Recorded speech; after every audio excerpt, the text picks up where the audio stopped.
How's everybody doing this morning? All righty. Well, thank you all for being here today. We're here today to release the findings of a special examination of Kentucky's public retirement systems. Now, this examination included all three of our public systems: the Kentucky Retirement System, the Teachers Retirement System, and the Judicial Form Retirement System. Now, the purpose of our examination was primarily to evaluate the system's compliance with increased transparency requirements from Senate Bill 2 that was unanimously passed by the legislature in 2017. We also evaluated each system's process to ensure payments are not being made to deceased individuals. Senate Bill 2 requires the retirement systems to disclose contracts and fees paid to investment managers. Now, the purpose of Senate Bill 2 was to provide transparency to legislators, state employees, and taxpayers as to how public pension funds were being invested and spent. Now, Senator Joe Bowen was the primary sponsor of Senate Bill 2, and he explained back in 2017 that the citizens of Kentucky were demanding transparency in our government and transparency especially for public pension funds. Senate Bill 2 intended to shine a greater light on how our pension funds are doing. Now, it is important also to note again that Senate Bill 2 passed unanimously with bipartisan support in both the House and the Senate. This report is the first by our office to evaluate the public retirement system's compliance with the new transparency provisions. Now, our examination found that the two largest retirement systems, KRS and TRS, are not, I'll repeat it one more time, are not in compliance with the requirements of Senate Bill 2. Now, while there are some things KRS and TRS have improved upon since the passage of Senate Bill 2, both systems have failed to follow the spirit of transparency that was intended by the General Assembly.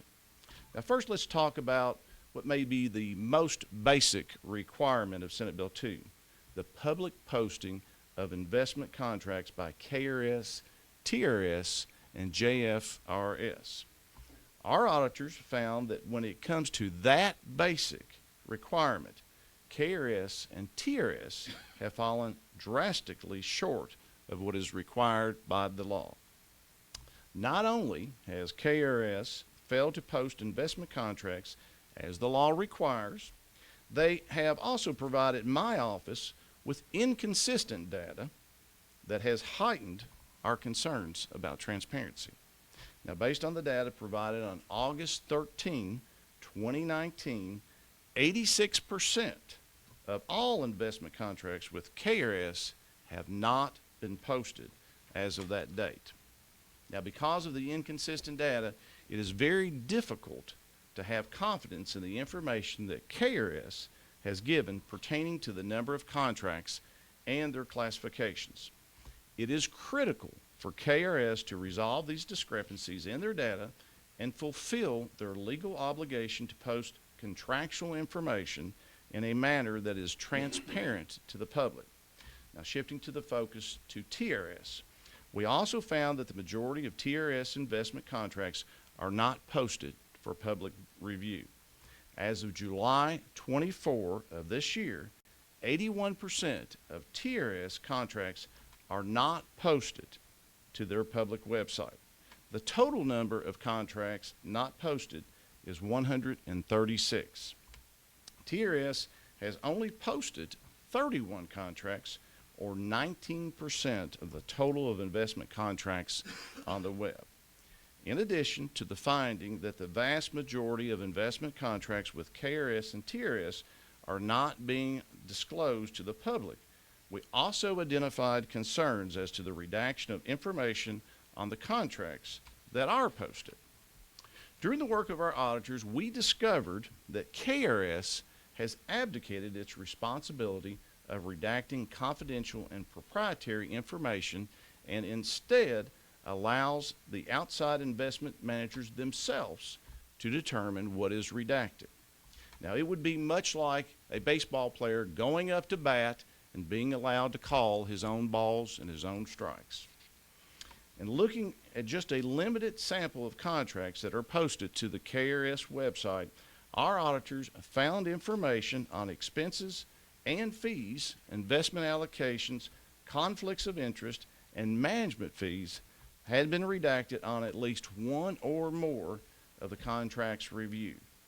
In addition, we found instances where basic information, like the name of the vendor and date of the contract, had been redacted. Even things as basic as the table of contents had been redacted. Now, while KRS indicates redactions made by the external investment managers are considered proprietary and confidential business information, clearly unnecessary redactions such as these were identified. Kentucky law places the responsibility on the retirement systems to determine what information should be publicly available and what should be redacted. Now, when our auditors spoke with KRS about the redactions, they admitted they do not redact anything from these contracts. In theory, KRS has a process that provides for a review of investment manager redactions to determine whether they are reasonable, but in actual practice, KRS has allowed the investment managers to redact whatever they want without explanation. Now, our examination identified that even on contracts signed after the effective date of Senate Bill 2, some investment managers had redacted fee terms from the contracts, and KRS has taken no action to ensure the fees are disclosed to the public. Now, KRS claims they encourage surgical rather than wholesale redactions in hopes that investment managers would only redact a line or statement, not a full paragraph, but the data does not support that claim. The KRS Director of Office of Investments could only recall one instance of negotiating with an investment manager about redactions. In that case, the manager had claimed the entire contract was proprietary, and the contract still has not been posted to the KRS website. Now, certainly I don't think that worked out very well if the goal was to provide even minimal transparency or comply with Senate Bill 2. Now, KRS claims they are not in a legal position to determine what an investment manager can and cannot redact. But they also haven't sought guidance, such as a legal opinion from the Attorney General, to determine what should be considered proprietary.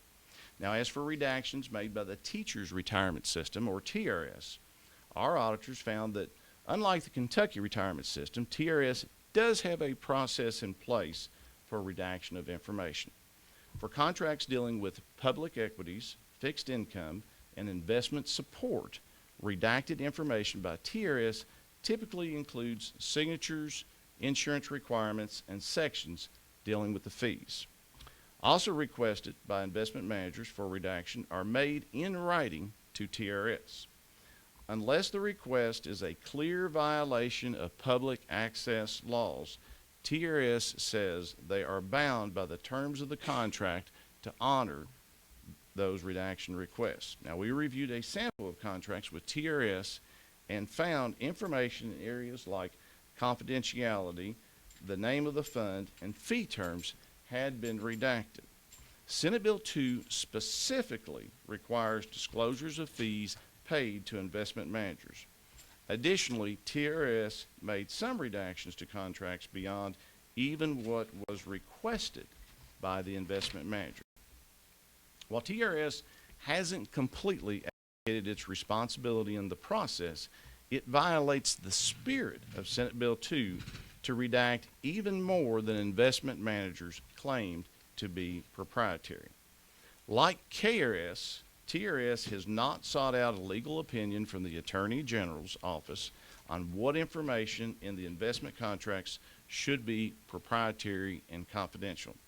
Both KRS and TRS also had investment contracts that referred to side letters containing confidentiality provisions and additional information related to the contracts. Letters are part of these contractual agreements. None of them are posted on the KRS or TRS websites.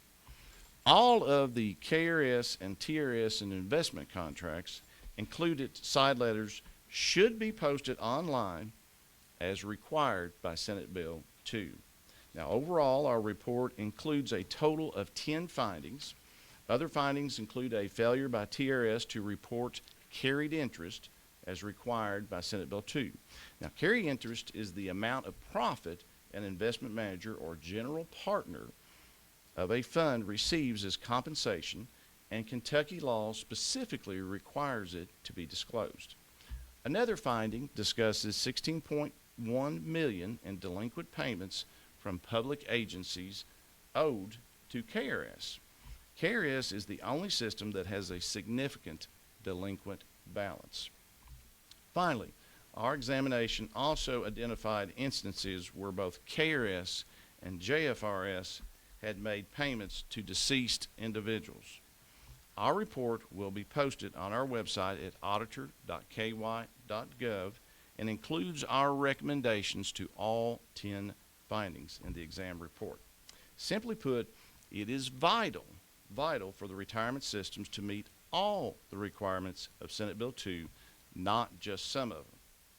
Our employees, retirees, and taxpayers deserve nothing less.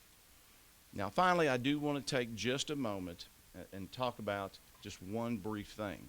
I want to assure you that what we're saying here in this report is not saying that the systems has mismanaged funds, but it is clear to me that they are not complying with Senate Bill 2, which is required.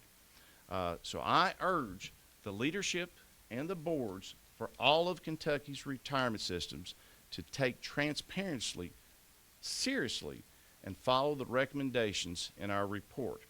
And finally, as a member of the Public Pension Oversight Committee, I was at a meeting yesterday and we got to hear about the funding levels of each of them and the retirement systems, and I was glad to see that they are beginning to make a turn. And of course, we can equate that primarily to the additional funding that was provided. Well, two things. One, we've begun using good data. Previously, we had used poor data in our actuarial analysis.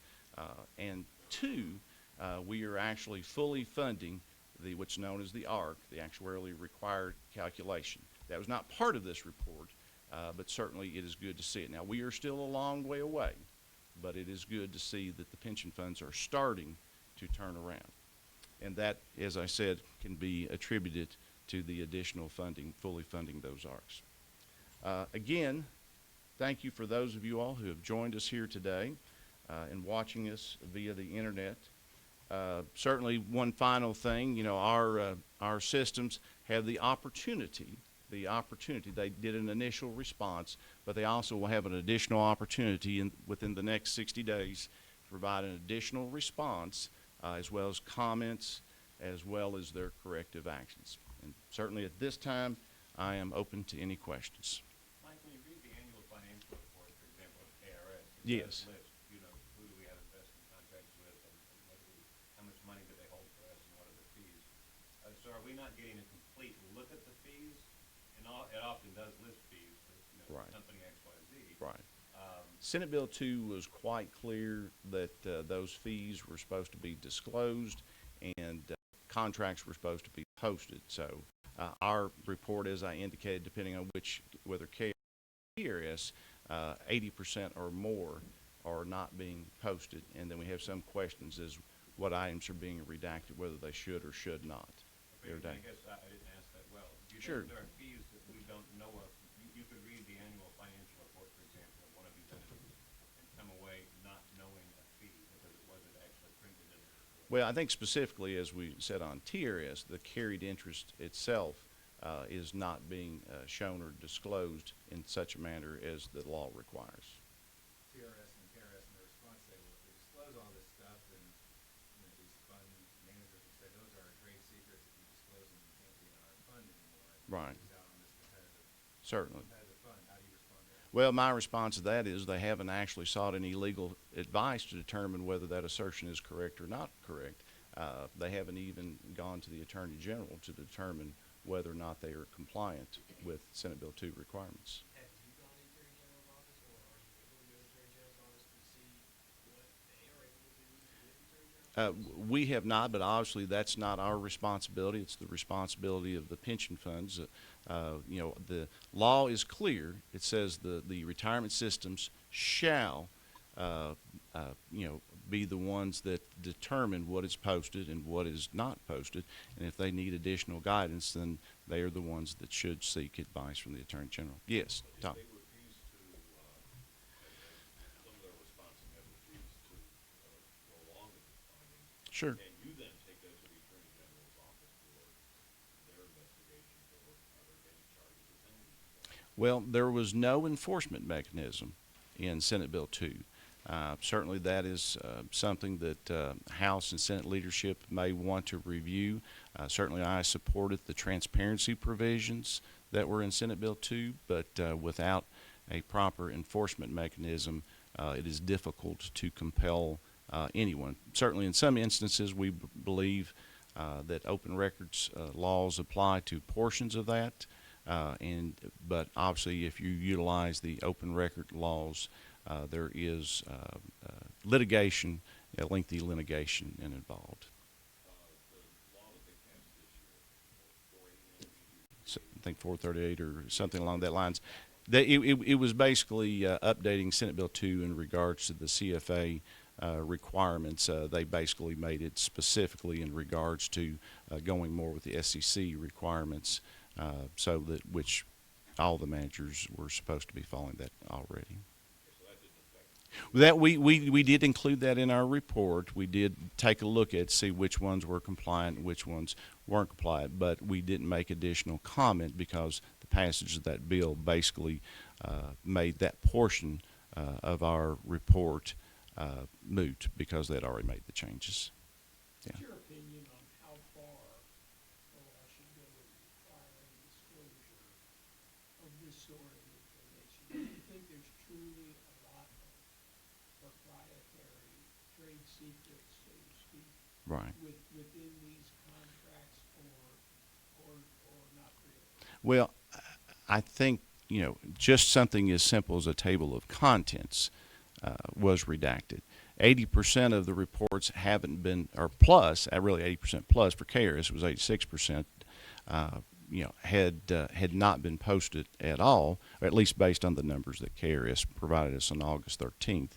As indicated earlier, they had provided us inconsistent data over multiple requests, but certainly it is their responsibility. Now, if they feel like, if there are concerns with that, then they certainly needed to work more thoroughly with the legislators that had put that together. I wanted to revisit a question, John. Sure, sure. And that is, because I'm not real clear on this. You say not posted, you're talking about not posted, I understand that. Right. But are those contracts that are not posted being disclosed and the fees disclosed within the annual report? If you're referencing the CAFR report, some of those items are, but not all of them. Certainly for the more technical questions, we have staff available. They can answer a little bit more detail in that regards. Right, that's what I was worried about, what I'm Yeah. missing. If I look up like the Riverstone Holdings Company with Blackfield, Right. they paid them $1.08 million last year. Right. It is really 1.2 million, and I just didn't know that extra $200,000. Right. I think for that particular question, why don't we, after press conference, we'll get with staff. They can go them. Why, just a basic question, why should public employees, retired or unretired, and taxpayers hear about this? Well, really for multiple items, from a standpoint of it is the law, and I think taxpayers are, want to make sure that we obey the law, our systems obey the law, but also your taxpayers and your employees. I mean, from a standpoint, we have invested, as I said towards the conclusion, we have invested over the last 3 to 3.5 years billions more. We are finally funding things according to good data, and we are actually funding the ARCs, the actuarial required calculations. So it's important for your employees and your taxpayers to make sure that that money is being invested appropriately, because you have employees that are depending on this, have planned their whole life around it, and it is important that it will be there for them. And from a taxpayer standpoint, it's important because we are investing more and more money to try to right the ship. So it's important that those dollars are invested wisely. And Senate Bill 2 was set up as an additional transparency mechanism that the General Assembly felt was necessary. I think we were looking at my Public Pension Oversight Board meeting just yesterday. They talked about the fact that the request for like the next 2 years for the teachers' retirement system was going to be $1.2 billion in each of those years. So it is important to make sure that the provisions are followed and make sure that transparency is followed. So that's, I think it's just very important. Yesterday at the PPOD, Yeah. there was that one board member who raised concerns about the high return on one of the funds, the 11% Right. return. Right. Versus the benchmark was like 6%. Right. He indicated that he thought that that might be a sign of overly or excessively risky investment. Correct. If you don't take a risk. Example of what you're talking about here, what has to be watched out for? Well, I mean, that goes outside the scope, obviously, of our report, but certainly we need to make sure, they use benchmarks for a reason. They use benchmarks because you want to stay within the guardrail to make sure, if you get really aggressive, well, that's great and it helps for a while, but if we have another market downturn and if you're not investing, appropriately, you could have the entire fund be cut in half.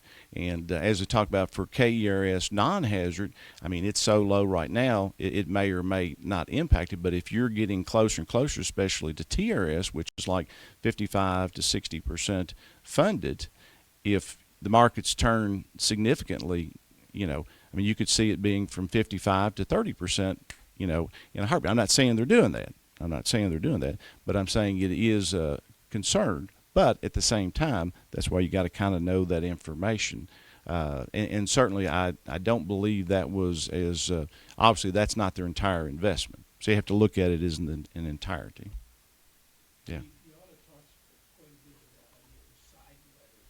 Yes, that's a form of contract. So the question is, can you give us a layman's definition? Side letter, Side. a side letter would be an additional portion of a contract that is referenced, in the contract, but is not incorporated into the contract, but it's still binding, and so it is still a part of that contract. Certainly, if we want additional definitions or reviews, we can get with staff afterwards. But that's basically it's still part of the contract. It's just not incorporated into the hard contract. Yes.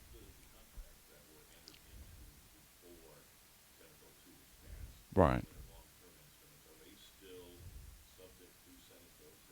Well, the ones that were entered into prior to Senate Bill 2 would still be subject to Open Records Act. There's portions of the Open Records Act. Obviously, your investment manager would have more concerns about the confidentiality, but in some of the contracts, even before, there was some reference to that there might be a requirement via Open Records laws. So, Yes. delinquent amounts, the largest by far are some owed to KRS. Right. The state's pension system by the state. Pretty much, if you want to reference it that way. It's basically, there was, in the numbers that were provided to us, it was 16.1 million, and some of that was not directly through the state, but probably the largest portion. I know at Public Pension Oversight yesterday they released a top 10. Now they were looking at a different time frame, but they were looking at the top 10 delinquent items, and of course we mentioned some of those in our report. And my understanding is they're working to try to get that resolved. But it's like anything, it takes a while. Probably KRS, the biggest problem with them is, they, from a standpoint of enforcement, I know TRS doesn't really have any to speak of. If it does, it's a very short period of time because they have penalties and they also enforce those penalties. And of course, JFRS, basically that is solely funded by appropriation. So the problem with KRS was enforcement. They're not That is portion of it. You know, with KRS, you have multiple agencies and multiple employers, so they're dealing with a whole lot more than, say, of course, TRS deals with a lot, but primarily they do have the penalty and the enforcement, and of course, JFRS, as I indicated, is solely appropriation.